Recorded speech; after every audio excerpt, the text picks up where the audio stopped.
அமர் பிரசாத் ரெட்டி அவரின் கனெக்டிங் 140 கோடி மக்களின் இணைப்பு, அதான் புத்தகம்.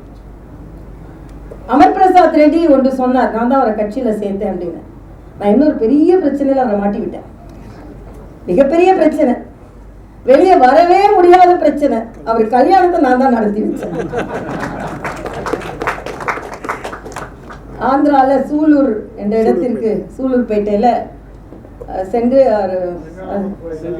செங்காலம்மன் கோயிலுக்கு போய், இது திருவள்ளூர் மாவட்டத்தை சார்ந்த பாஸ்கர், லோகநாதன் போன்றவர்கள்லாம் கூட வந்திருந்தாங்க. ஆக அதனாலதான் சொல்றேன், ஒரு பெரிய பிரச்சனை இல்லை, வெளியே வர முடியாத பிரச்சனையில மாட்டி விட்டதும் நான் தான். ஏன்னா நீங்க எவ்வளவோ பிரச்சனையில மாட்டிருக்கீங்கன்னு பல பேர் சொல்றாங்க. அதெல்லாம் பெரிய பிரச்சனை இல்லை, இதுதான் பெரிய பிரச்சனை நான் உங்களுக்கு சொல்றேன். அதனால அப்படிப்பட்ட ஒரு நல்ல ஒரு சுறுசுறுப்பான தம்பி.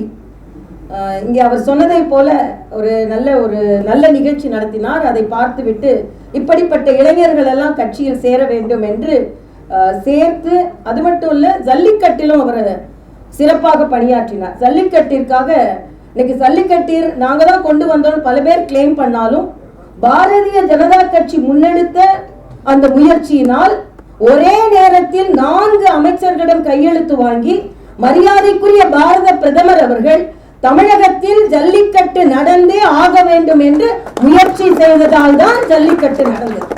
இது தனிப்பட்ட முறையில் மரியாதைக்குரிய பாரத பிரதமர் அதற்கான முயற்சியை கொண்டார்கள். அதற்கு தமிழக பாரதிய ஜனதா கட்சி முயற்சியை மேற்கொண்டது.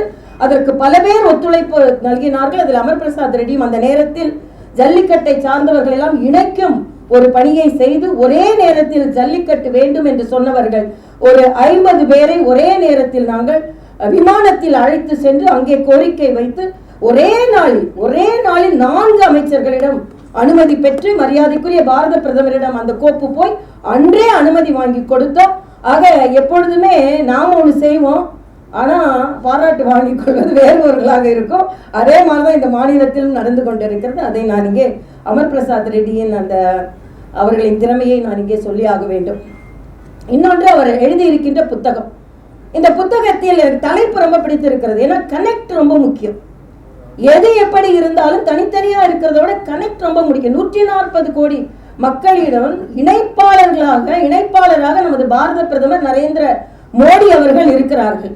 அது மட்டுமல்ல, அவர் தலைப்பு பார்த்தீங்கன்னா 10 தலைப்புகளில் அவர் இந்த புத்தகத்தை எழுதியிருக்கிறார்கள். அந்த தம்பியும் எழுதியிருக்கிறார். ஆக இதுல எனக்கு சில தலைப்புகள் ரொம்ப பிடிச்சிருந்தது. என்னன்னா, healthy India, health for all, healthy India, hope for all. எல்லோருக்கும் நம்பிக்கை கொடுக்கிறார்கள். And hope in a syringe. அதாவது ஒரு சிரிஞ்சில, ஒரு தடுப்பூசியில இந்த நாட்டின் முழுமையான நம்பிக்கையும் மரியாதைக்குரிய பாரத பிரதமர் கொண்டு வந்தார்கள் என்பது மிக முக்கியம். இதுல சொல்றதுக்கு முன்னால், இந்த நிகழ்ச்சிக்கு வர்றதுக்கு முன்னால் தம்பி அண்ணாமலை எனக்கு கொஞ்சம் ஒரு ஸ்வீட் கொடுத்தார். அது என்ன ஸ்வீட்னா அல்வா.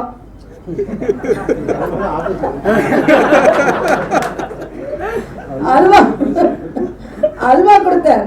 ஆனா அது நேர்மறையான அல்வா தான். ராகுல் காந்தி சொல்ற மாதிரி அல்வா கிடையாது. எல்லாம் உழைப்பாளியர்கள் கிண்டிய அல்வா தான். ஆக பட்ஜெட்டுக்கு முன்னாலேயும் அப்படிதான் அல்வா கிண்டப்படுகிறது. நாம இப்ப கிண்டப்படல, இதே அல்வாவை காங்கிரஸ்காரங்களும் கிண்டாங்க. ஆனா ஏதோ பிஜேபியில கிண்ணா மாதிரியும் அதுல 20 பேர்ல தாழ்த்தப்பட்டவர்கள், பிற்படுத்தப்பட்டவர்கள்லாம் இல்ல அப்படின்னு இன்னொரு அல்வாவை அவர் கிண்டி இருக்கார்.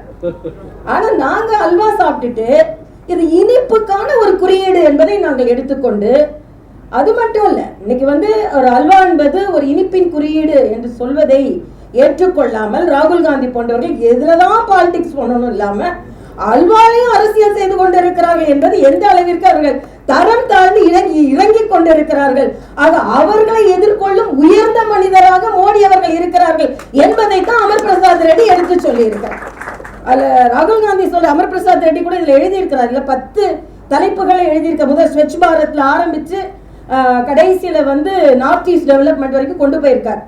இதுல நான் ஒரு மருத்துவரை எடுத்துக்கொள்வது health for all and hope for all அந்த சப்ஜெக்டை எடுத்துக்கலாம் அப்படின்றதான். ஏன்னா இன்னும் மாநில தலைவர் சிறப்பாக பேச இருக்கிறார்கள். அதனால் நான் எல்லா சப்ஜெக்டையும் நான் எடுக்க வேண்டாம்னு இருக்கிறேன். ஆனா அந்த அல்வாயை பொறுத்த மட்டும் அது இனிப்பு என்பதையும் தாண்டி நீங்கள் இவர்களெல்லாம் பிற்படுத்தப்பட்ட தாழ்த்தப்பட்டவர்கள், இவர்களெல்லாம் பட்டியலின சமூகத்தை சார்ந்தவர்கள் 73% மேல இருக்கிறாங்க. அதனால அவர்களை வச்சு ஏன் கிண்டல அப்படின்னு கேட்டுக்கொண்டிருக்கேன். ஒரு சின்ன ஆலோசனை சொல்றேன். சகோதரர் ராகுல் காந்தி அவர்கள் தலைவர் அண்ணன் ஸ்டாலினை தொடர்பு கொண்டு, நீங்க துணை முதலமைச்சர் போடுறதா இருக்கீங்க போல இருக்கு, அதனால இந்த பிரிவிலை யாரையாவது போடுங்க அப்படின்னு நீங்க ஆலோசனை சொன்னா இன்னும் நல்லா இருக்கும். ஆக நீங்க செய்யறதெல்லாம் செஞ்சுக்கிட்டு இன்னைக்கு அவங்க ஒரு பெரிய ட்ரஸ்ட் வச்சிருக்காங்க, அதுல எவ்வளவு பட்டியலின மக்கள் தாழ்த்தப்பட்டவர்களுக்கான எல்லாருக்குமே தெரியும். ஆக வேண்டுமென்றே ஒரு அல்வாவை வேற மாதிரி அரசியல் கிண்டலாக கிண்டி கொண்டிருக்கிறார். இன்னொன்னு சொல்றாரு அதுல, ஏன் அமர் பிரசாத் ரெட்டி அப்படி சொன்னேன்னா, இவர் கரோனா காலத்துல மரியாதைக்குரிய மோடி அவர்கள் எப்படி இந்த சுகாதாரத்தை முன்னெடுத்து சென்றார்கள் என்பதை நான் அனுபவித்து அவரை நன்றி உணர்வோடு பாராட்டுவது உண்டு. நான் துணைநிலை ஆளுநராக இருக்கேன். இரவு 11 மணிக்கு பிஎம்ஓ ஆஃபீஸ்ல இருந்து ஃபோன் வரும். ஃபோன் என்ன கேட்பாங்கன்னா, டெத் ரேட் எவ்வளோ, வேக்சின் எவ்வளோ போட்டிருக்கீங்க. நாம ஒன்று சொன்னா அவர் கையில ரிப்போர்ட் வச்சிருப்பாரு, பாண்டிச்சேரியில் இப்படி இருக்கனால நான் கடகடன்னு சொல்லிடுவேன், நம்ம மாத்தி சொல்லவே முடியாது, அந்த அளவிற்கு அதை அவர் சொல்வார். உங்கள்கிட்ட ஒன்று சொல்றேன், நம்ம இன்னைக்கு பாரத பிரதமர் ராகுல் காந்தி சொல்றார், நீங்க எல்லாம் இது லைட்டு காமிக்க சொன்னீங்க, காமிச்சோம், பாத்திரத்தை அடிக்க சொன்னீங்க, அடிச்சோம். அது அடிக்க சொன்னது பிரதமருக்காக அல்ல, கரோனாவை அடிப்பதற்காக, மக்களை பாதுகாப்பதற்காக அடிக்க சொன்னது. உங்களுக்கு அது கிண்டலா இருக்கு.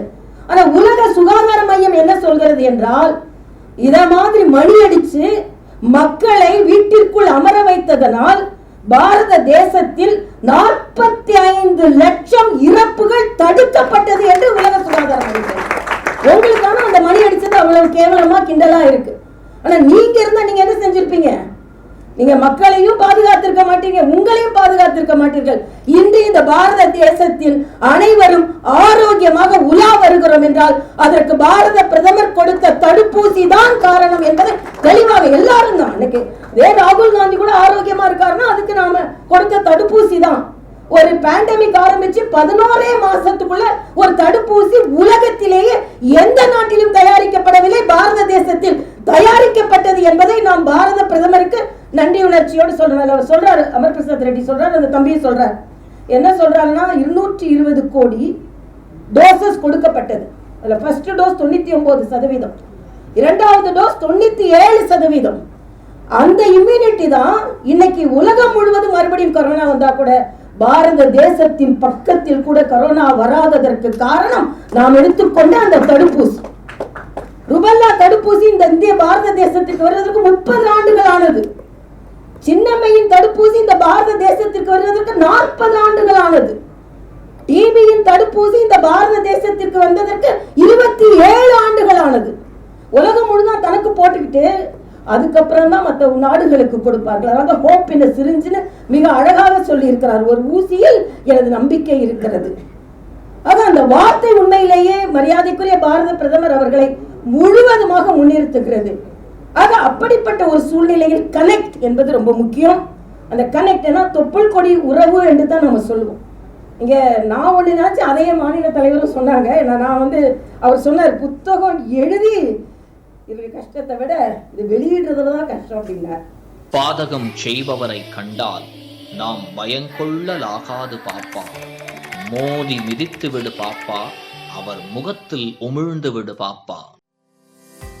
அண்மை செய்திகளை உடனுக்குடன் தெரிந்து கொள்ள இணைந்திருங்கள் இயம்நாடு தொலைக்காட்சியுடன்.